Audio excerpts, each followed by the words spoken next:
राशिद भाई ये कहते हैं कि कुछ कोचेज होते हैं, उनका अटैकिंग माइंड सेट होता है, कुछ का डिफेंसिव माइंड सेट होता है। माइक हैसन पाकिस्तान के जो वाइट बॉल के कोच हैं, राशिद भाई को ये लगता है कि बस ठीक है, खाना पूरी एवरेज है। बड़े टूर्नामेंट्स में बड़ी चीज़ें आप माइक हैसन से एक्सपेक्ट ना करें। ही सेड के टीम का अंदाज़ा आप इस बात से लगाएं कि वो ऑलराउंडर्स खिलाती है। आपके ऐसे लगता है टॉप में भी ऑलराउंडर है, मिडल में भी ऑलराउंडर है।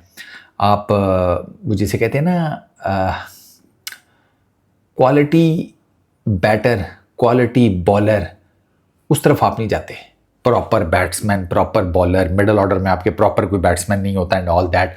आप इन मसाइल का शिकार हैं क्योंकि माइक हैसन का जो माइंडसेट है वो ऑलराउंडर्स का को ज़्यादा भर्ती करने का चक्कर है। ये वो राशिद भाई की काफ़ी हद तक बात ठीक है, लेकिन माइक हैसन इतना बुरा कोच नहीं है। पहली चीज़, मेरा ख्याल है माइक हैसन के अंडर आपने तो तकरीबन कुछ 40-45 मैचेस खेल लिए हैं और आपने 30-32 मैचेस जीते हैं। आप मैचेस कम हारे हैं, आप 2 ट्राई नेशन सीरीज़ जीते हैं, आप एशिया कप का फाइनल खेल गए, आप वर्ल्ड T20 में थोड़ा सा ज़रा गड़बड़ हो गई आपकी। अब अल्टीमेटली बात वही है कि कोच ने घोट के तो पिलाना नहीं होता। तो ओवरऑल अगर आप देखें ना, आप बांग्लादेश को आपने निबेड़ दिया, श्रीलंका, ओवरऑल आपकी जो परफॉर्मेंस है वो ठीक है, इट्स नॉट दैट बैड जितना कहा जाता है कि बहुत ही को पता नहीं क्या हो गया है। एक प्रॉब्लम है और वो ये है, ये जो ऑलराउंडर्स वाली है, फ़हीम अशरफ, शादाब खान, मोहम्मद नवाज़ और अरफात मिनाज, और कौन है यार, मतलब हमने पिछले मतलब माइक हैसन के टाइम से ऑनवर्ड्स अगर हम देखें ना तो हमें क्लियर कट वाकई नज़र आता है कि इन पर्टिकुलरली अगर मैं T20 की बात करूं तो हम बहुत ज़्यादा ऑलराउंडर्स की फ़ौज भर्ती कर देते हैं। अब T20 हो, ODI क्रिकेट हो, वाइड बॉल हो, सरकार जो काम 4-5 बैट्समैन प्रॉपर बैटर वो नहीं मिलके कर सके ना, ऑलराउंडर भी नहीं कर पाते।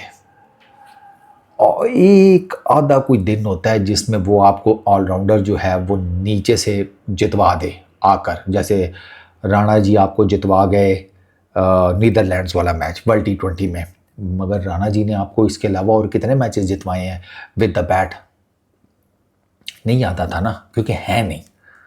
वरना अगर रेगुलर होता तो आपके माइंड में होता कि नहीं यार, राणे ने वो मैच भी जितवाया था, नवाज ने वो किया था, ये किया था। गिने चुने मैचेस हैं, एशिया कप के 1-2 मैचेस हैं जो कि आपको नीचे ऑलराउंडर्स आकर जितवा गए, उसमें भी आप उनके एक साथ आपके ऊपर बैटर लगा, जैसे हुसैन तलत लग गया। अब हुसैन तलत प्रॉपर बैटर है, बाय द वे याद आ गया, हुसैन तलत को भी हम एज एन ऑलराउंडर यूज़ करते रहे हैं T20 में। ये एक माइक हैसन की चीज़ नहीं समझ में आती कि इतने ज़्यादा ऑलराउंडर्स की ज़रूरत नहीं है। प्रॉपर बैट्समैन, प्रॉपर बॉलर, मतलब चले T20 क्रिकेट अभी लेटेस्ट है, लेकिन अगर आप ODI क्रिकेट के कॉन्टेक्स्ट में देखें चौधरी, सारी दुनिया proper batsman, proper fast bowler, proper spinner खिला के ही ODI क्रिकेट जीतती रही है। ऑलराउंडर्स के ऊपर इतना आप डिपेंडेंट नहीं होते। माइक हैसन बहुत ज़्यादा डिपेंडेबल हो जाते हैं ऑलराउंडर्स के ऊपर, ये एक प्रॉब्लम है। इसके अलावा बाकी माइक हैसन इतना बुरा है नहीं, इवन के he is trying is best कि किसी तरीके से शादाब खान का मामला हो जाए, उस पर भी माइक हैसन को ठीक ठाक किस्म का बैकलैश फेस करना पड़ रहा है। बट आई गेस कि वो इस्लामाबाद यूनाइटेड वाली जिसे कहते हैं एसोसिएशंस, वो सारे मामलात, तो बंदा कहता है कि चलो ठीक है यार, मैं ट्राई कर रहा हूँ कि किसी तरीके से ये हो जाए। अब वो शादाब से नहीं हो पा रहा, वो एक अलग चीज़ है, ठीक है। दूसरा, मैं आपको एक और जाते जाते मज़ेदार बात बताता हूँ।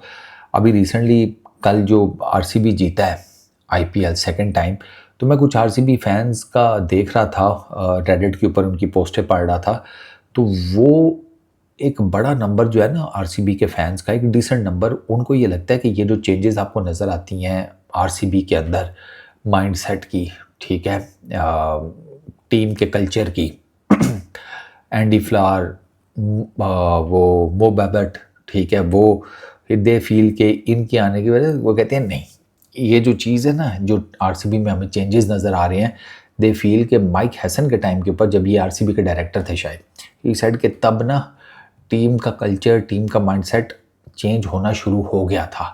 वो जिसे कहते हैं ज़्यादा ट्रिगर हुआ है ये बाकियों के आने के बाद। दिस इज़ व्हाट RCB के जो थोड़े पुराने फैंस हैं उनको ये लगता है।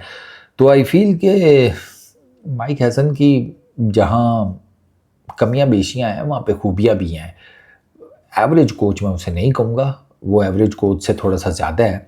वरना फिर राशिद भाई से बात वो ये सवाल ही करना है कि माइक हैसन क्या कर रहा है। राशिद भाई आपकी टीम रावलपिंडीज़ ने क्या कर लिया पीएसएल में, इतनी तगड़ी टीम थी, पर्स का इशू नहीं है, इतनी महंगी फ्रेंचाइज एंड ऑल दैट। उस पर राशिद भाई से कोई सवाल नहीं करता। वो राशिद भाई कहते हैं मैं उस टाइम टीम का पार्ट नहीं था। अरे ये चलता रहता है भाई, ये हमारी क्रिकेट में ना ये चीज़ ऐसे ही है। ऊपर से सहवाग कहते हैं कि एक्स क्रिकेटर्स को कोच बना दो। सहवाग भैया आपको नहीं पता, एक्स क्रिकेटर्स को कोच बना दिया ना तो बस फिर हमारी क्रिकेट जो है ना वो CD70 मोटरसाइकिल के ऊपर बैठ के कहीं आपको जाती भी नज़र आएगी बस।